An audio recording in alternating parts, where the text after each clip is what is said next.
Salut à tous. Pour l'item 8.1, on vous demande quand a-t-on une modification de chaîne.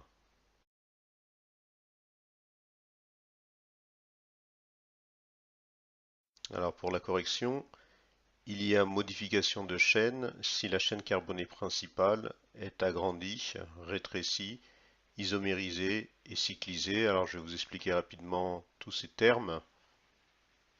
Alors on rappelle qu'une molécule organique est constituée d'une chaîne carbonée principale qui est constituée généralement de carbone et d'hydrogène, et également d'une fonction organique que j'ai indiquée ici en rose. On peut imaginer que si à cette molécule on ajoutait d'autres réactifs, eh ben, ça pourrait conduire à une nouvelle chaîne carbonée. Donc je rappelle que si on rajoute un certain réactif que j'ai appelé R1, R2, R3 ou R4, ou si on modifie éventuellement les conditions opératoires, c'est-à-dire la température et la pression dès le début de la réaction chimique, alors on peut agrandir, rétrécir, isomériser ou cycliser cette première chaîne carbonée qui est en bleu.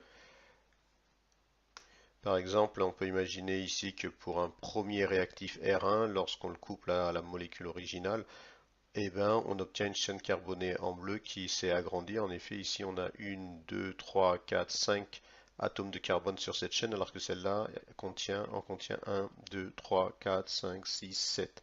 Donc, cette chaîne carbonée a été agrandie et on n'a pas touché à la fonction. On a toujours une fonction alcool, OH, ici et ici. Donc, alors on peut toujours imaginer maintenant que pour un deuxième réactif R2, on obtient une chaîne carbonée rétrécie, hein, c'est-à-dire à 1, 2, 3 carbones par exemple, et on n'a toujours pas touché à la fonction alcool. Alors, qu'est-ce que maintenant l'isomérisation? L'isomérisation, donc pour un troisième réactif, on peut toujours imaginer que la chaîne, le nombre d'atomes de la chaîne carbonée n'a pas changé.